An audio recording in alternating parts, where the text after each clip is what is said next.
Good morning, evening, or night, everybody. How are we doing today? This is the first video on this channel, so welcome. And no, you're not allowed to fact check me on that. Please don't check. I know you wanted to check. You're not allowed to check. There'll be videos after this. Don't check anything before this. There's nothing before this. I promise you. Take my word for it. But today I've compiled about 3 atheist TikToks, and those TikToks are not that hard to find. If you've ever been on that app, it's a breeding ground for 3 types of people, which are atheists, leftists, and communists. So they're everywhere. They're everywhere. They're every comment section, every video you scroll to. It's not that hard to find an atheist TikTok. Hopefully, we're going to be able to debunk them, and hopefully it will go smoothly. So let's get into the video. God almost certainly does not exist. And one of the main reasons I feel so confident saying that is because all of the arguments for God's existence come from humans. The holy books, the ontological argument, the cosmological argument, the arguments from beauty, etc. All of these arguments are just things that humans have made up, and none of it is good enough to convince me that a God exists. Okay, that's just not true, okay? Humans did not make up these arguments for God. I think he's conflating 2 very important things here, which you are not to conflate, which are formulation and creation. Very important difference. And why I say that is, if you look at his first claim, which is that all the arguments for God's existence come from humans, the from there can point to 2 different things, which are formulation, which is that maybe these roots of the argument are rooted in observable reality or in reality. However, the argument or the equation or the wording was formulated by humans. For example, math. 2 + 2 is always equal to 4, and that's a rule of our universe. However, 2 + 2 = 4 as it was written down was formulated by humans. So you could say that the equation 2 + 2 = 4 is from humans. However, the other thing that from can point to is creation, like pure creation, which is that the roots of the argument and the argument itself were both created. So the entire thing was just made up, basically, which is what he points to after that when he says that all the arguments for God's existence were made up by humans. Which is not true. That's just not true. That didn't happen.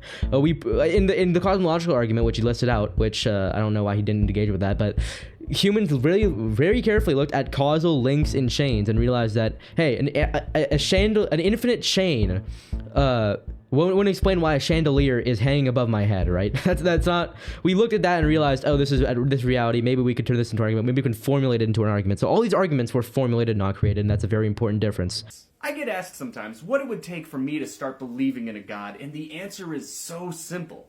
It's God. If God were a real entity, it could interact with me, and I would immediately start believing that it exists. But the fact that God doesn't do that, the fact that God provides me no evidence for its existence, shows me that God either does not exist at all. That's the most probable answer. Wait, hold on. So I entirely disagree with you when you say that if God were a real entity, it could interact with me.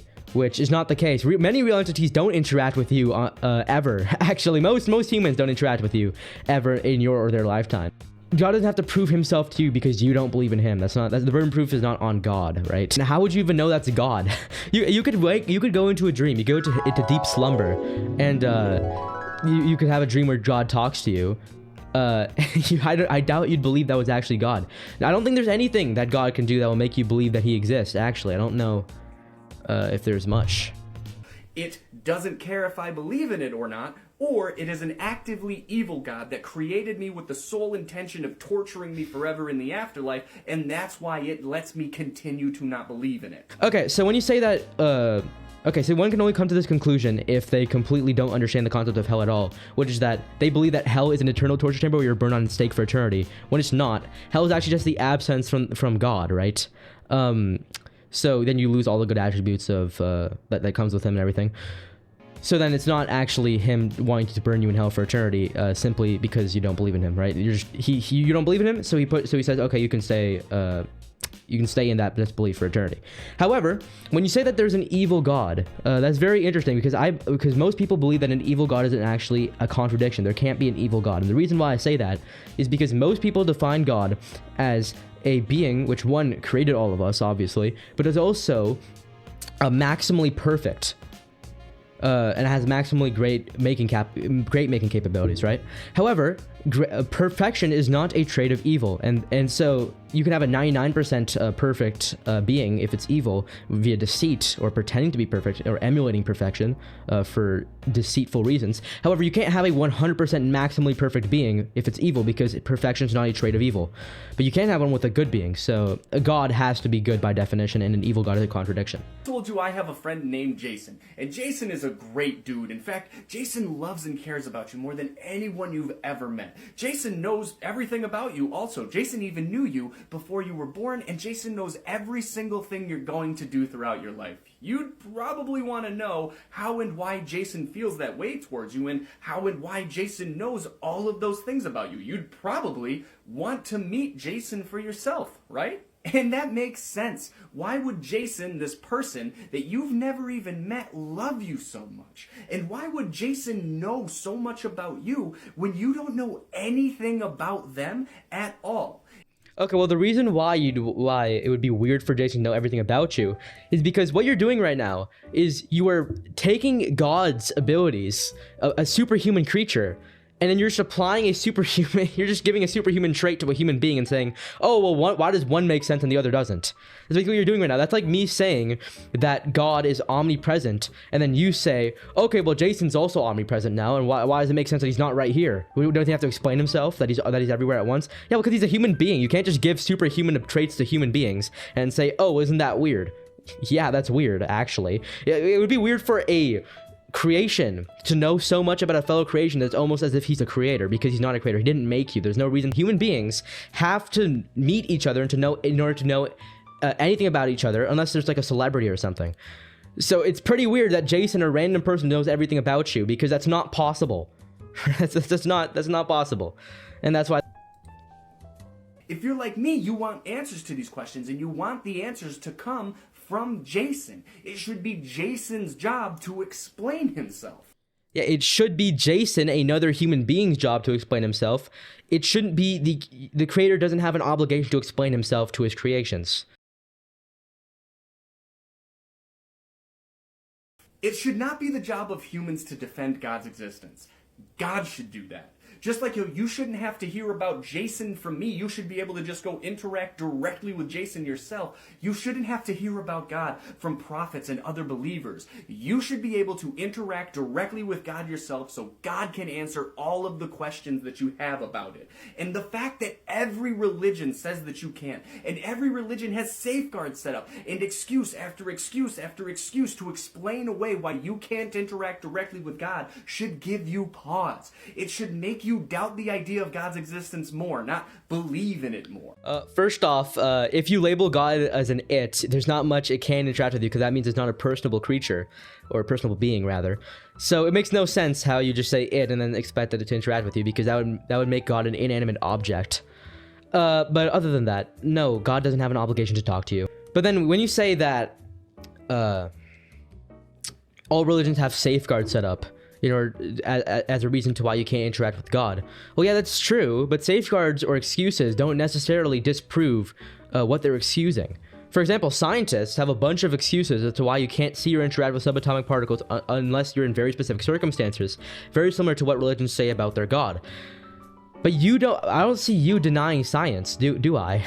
Like, we accept a bunch of excuses for why we can't interact or see things for a lot of different parts of our lives, or a bunch of different realities, right?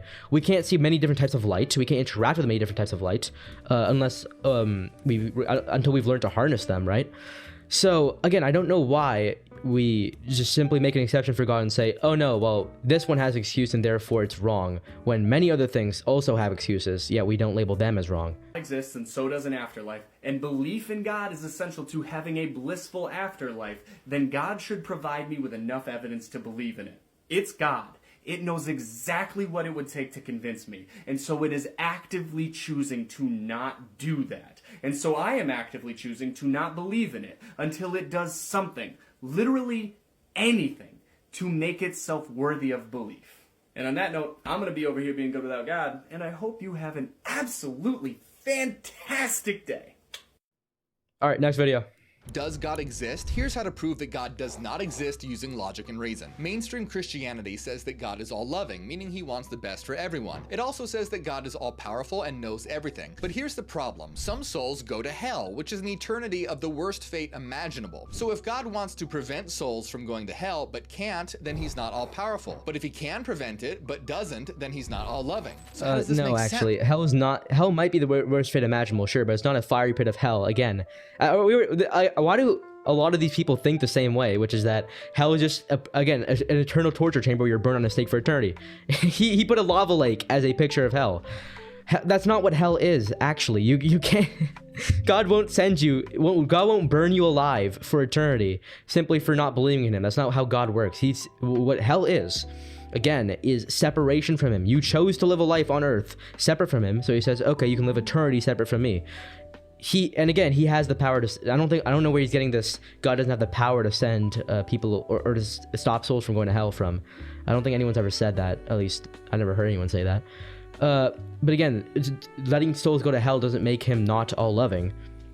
That's simply the consequences of someone's actions. Some argue that it's free will, but if choosing not to believe in God leads to eternal suffering, is that a fair choice? That's like an abuser saying, love me or I'll beat you. That's not love. Even if we accept that argument, remember that hell...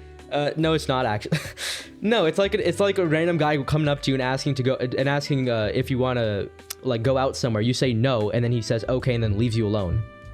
It's not like an abuser saying love me or I'll beat you. Whatsoever. It's not... God isn't torturing you forever for not believing in him. He's simply leaving. Is eternal. An all-loving being would at the very least give us another chance. But hell is forever, no second chances. So either God can't prevent people from going to hell, meaning he's not all-powerful, or he won't, meaning he's not all-loving. This contradiction proves that the God of the Bible, as described in traditional Christianity, is a logical impossibility and cannot exist. Okay, that's pretty interesting. So, I don't think he gave it a single reason why we would conclude that God would be not all-powerful, or that he can stop souls from going to hell once in the video. He did for the other one, but not for stopping souls from going to hell. But again, no, if you completely misunderstand hell, maybe that contradiction works. But if you understand what hell actually is, then it doesn't really work that well. All right, next video. God almost certainly isn't real, and the main reason I feel so confident saying that is because every single person is born atheist. There's a few points around this that I'd really like to emphasize. Okay, sorry, I stopped this guy before he could finish his point, but no one's born atheist. To say that someone's born atheist because they don't believe in God is to say that someone's born as a climate denier because they don't know what climate change is. That's not how that works. They don't know what the concept of God is, and therefore they can't either not believe in it or believe in it. You have to know what something is to explicitly not believe in it. My biggest issue with believing in any one particular God is that belief in that God has to be learned. You either need to read from a very specific book or be taught from very specific people. In each individual religion, God has stories you must know, rules you must follow.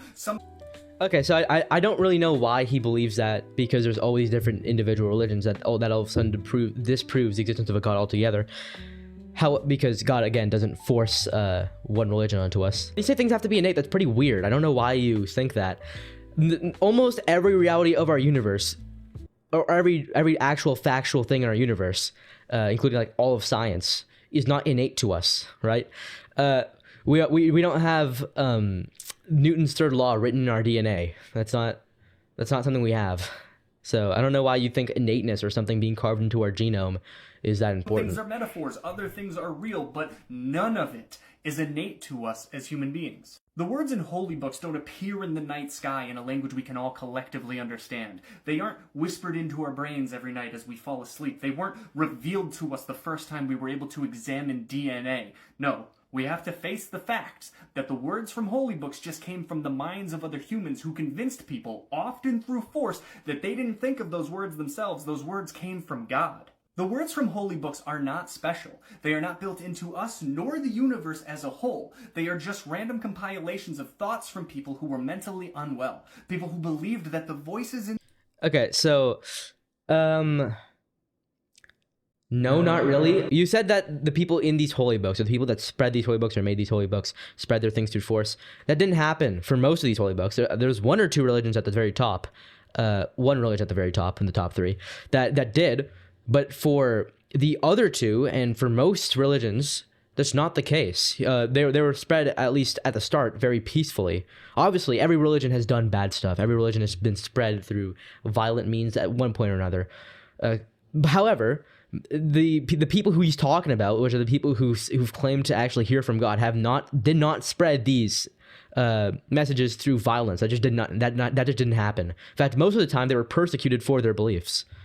That's just not true. In their heads were actual deities, and we perpetuate the nonsense by forcing those ideas and stories into the minds of young, impressionable children. But here's the kicker. If we never exposed children to the stories from a specific holy book, they would never know those stories at all. No kid is born knowing about Noah, Jesus, Muhammad, Abraham, Buddha, Zeus, Ra, Thor, etc. In order for children to learn these names, they must be taught them. And while I know a lot of people disagree with me on this, that simple fact is damning. On a very related note, have you ever talked to a religious person about people who are detached from modern society? People who, let's say, live on remote islands, who have never and will never actually read any specific holy... Yeah, and you never taught them math. I would not know what 4 plus 4 is. I don't get your argument. First off, again, I don't know why you keep emphasizing that these things weren't built into us. Because I don't think, or our universe, I don't think the holy books ever... That's very arbitrary. Why do you demand that for the holy books to be real or to be actual commandments, that they have to be built into our universe? They technically are in our universe because they're physically there, right? They're in our universe right now. But when you say built in, I don't know what you mean by built in. Maybe like clouds forming in the night sky. Do you want Luke to be, like Luke chapter 12 to be in the night sky? Is that what you want? Do you want the entire Quran to be written in the sky? Do you want? What do you want? I'm actually confused. How do you suppose that the Lord would go about this, writing an entire... How do you go about this? I'm actually confused. First of all, most of these books weren't like written until a few thousand years ago.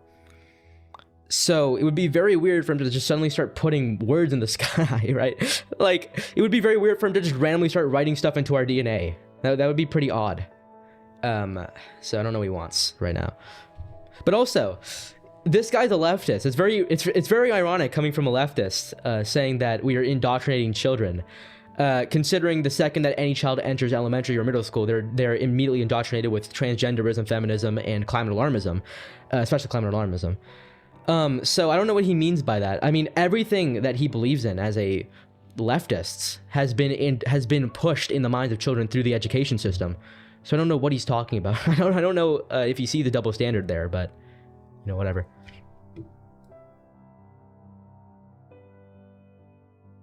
Oh, also, one more thing. When you say if they didn't know anything from a very specific holy book, no one would ever know. What you're kind of doing is you're kind of making it seem like God placed all these different holy books down there, made only one of them right, and then decided that he's just not going to put any of them into our universe. However, in reality, humans made all of them, God made one of them, or one set of them, and then he didn't put that one into our DNA.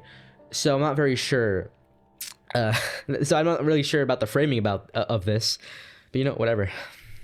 Book, because if you haven't spoken to religious people about this, they say some of the most out-of-pocket stuff in regards to those other people. Every time I've had that interaction, the religious people always say something along the lines of, oh, well, those people just go straight into heaven. Because it was impossible for them to have ever known God's word. They just get to go straight up, no worries whatsoever. And my reaction to that is always, you need to stop spreading your message immediately then. We need to do everything we can collectively to make sure no one knows about your religion or your God. We need to take steps right now to prevent all future generations from ever learning about your religion or your God, because it will guarantee their eternal salvation, which is objectively the nicer and better thing to do.